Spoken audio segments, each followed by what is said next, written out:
ย้ำไม่เนี่ยย้ำด่าเองว่าไปเลยว่าก็ปัดไปจุดตั้งดึงขึ้นน้ำเอาขึ้นมาจุดจะดิเร็วๆเนี่ยเดี๋ยวว่าทีเดียวกูจะเต้นย้ำหรอวะใจเย็นใจเย็นมือจะมังใช่ไหมใจ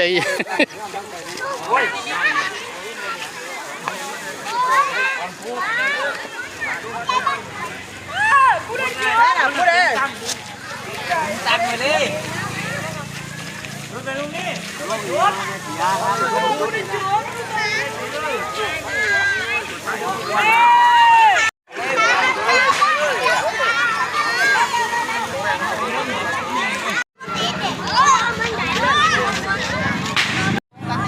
่าเพียงกันเสียดึงกับรถเสียงครับมาจะค้นจะมาของมันมาเลยดูดับไฟไปเลยก็ยังนี่นะกันเป็นอุตสาหกรรมอยู่นั่นที่ไปนะเดี๋ยวเขาไฟนะเอามีขึ้นแล้วแล้วมาดิเร็วถูกไปได้เลยเข้าไปแล้วก็ไปถูกออกมาไป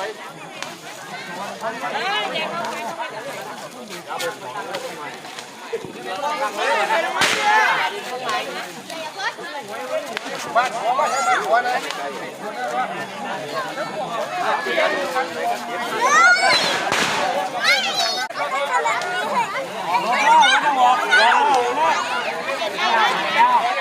เร็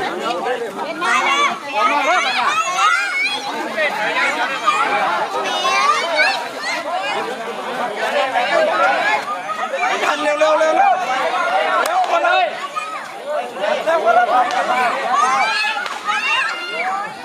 ไปลูกนึงต่อทำเลยไปแล้ว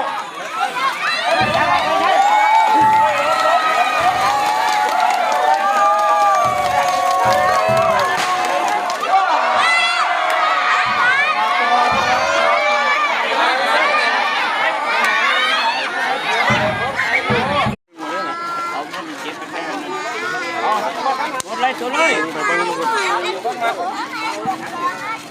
ว่าที่นี่ผมชนเลยนะเดี๋ยวไม่ยิงรถกับตุนเด็กตุนตุนตั้งอยู่กับมันนวลนะครับทำไมมีปืนมาให้กล้านี่นะครับกับขอฝากลูกกับร้านฝากลูกโบ้บอกให้กับคนของที่บอกที่ร้านทางปัดบุษว่างนะครับโมเก่าที่โมเนี่ยสวยงามมากกับคนที่น้ำกันนะครับกับคนที่น้ำทุกลูกไว้วันน้ำอยู่ลูกหลานได้ไหมที่มันสวนกันอ๋อลูกหลานที่หลายเลยลูกหลานที่หลายแบบจีนเลยนะ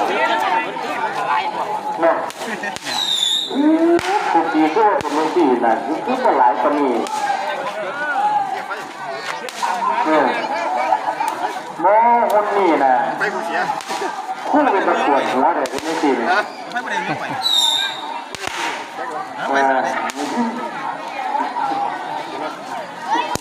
นุ่มเวลาเน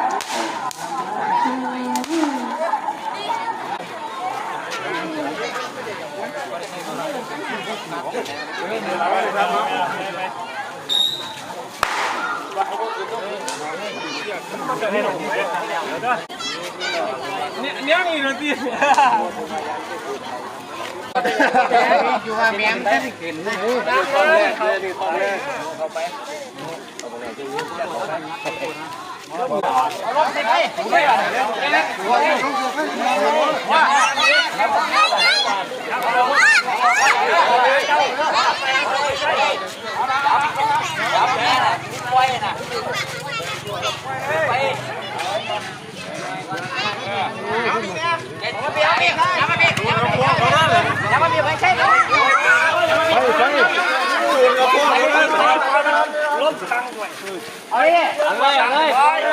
เลย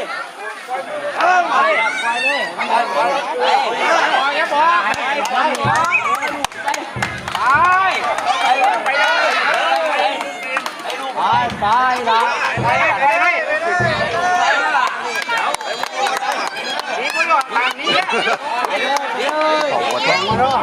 เห็นปะพอดีมาพอดีกินมาสิพอดีพวกนับเด้อมึงจะลูก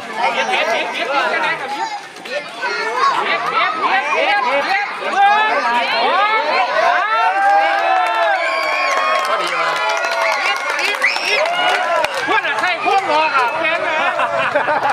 ใช่พวกลูก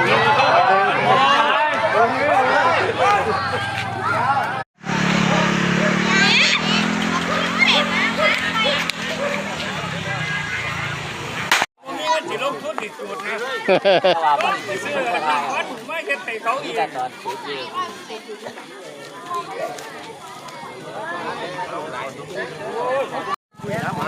เอาอีกแล้วมันยังถือเลย บางนี้คือสิหวันกวันก็เมี่ยงก็สิ ก็กินเขากับเฮียไรเดี๋ยวผม เปียกบนยอดเลยนะ ทั้งใดมา20 บาทแล้ว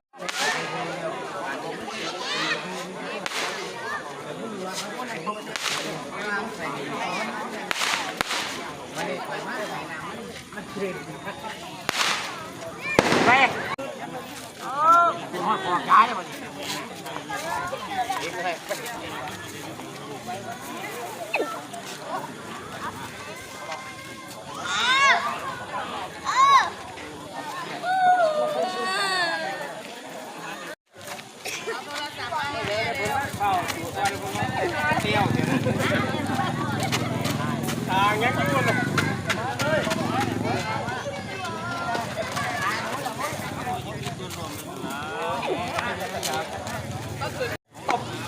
กิจกรรมดีๆร่วมกันจุดแล้วถอยออกจุดพ่อใหม่กันยับนะช่วยนะถอยลงไปดูนะลงเอามาเนี่ย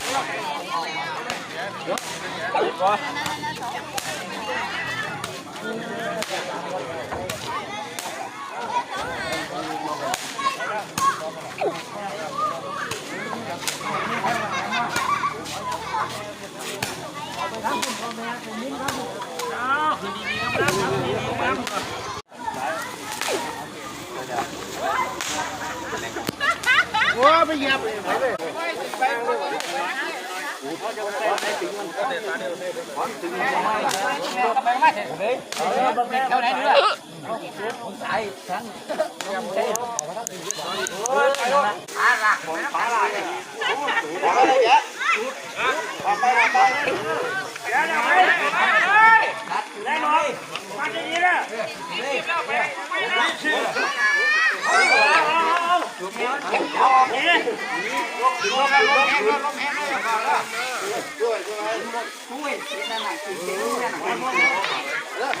ยับไปอีกทางวัดไปเป็น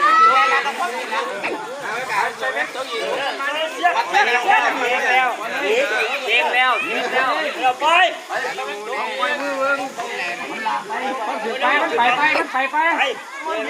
เดี๋ยวไปเลยวะแต่การไปเลยไปกันเลยไม่ดึงมาดึงขาดเลยอย่าไปหนุนมันหรือเราไปเลี้ยงลูกมันอ่ะถ้าไปเลี้ยงดอกลูกมันอ่ะ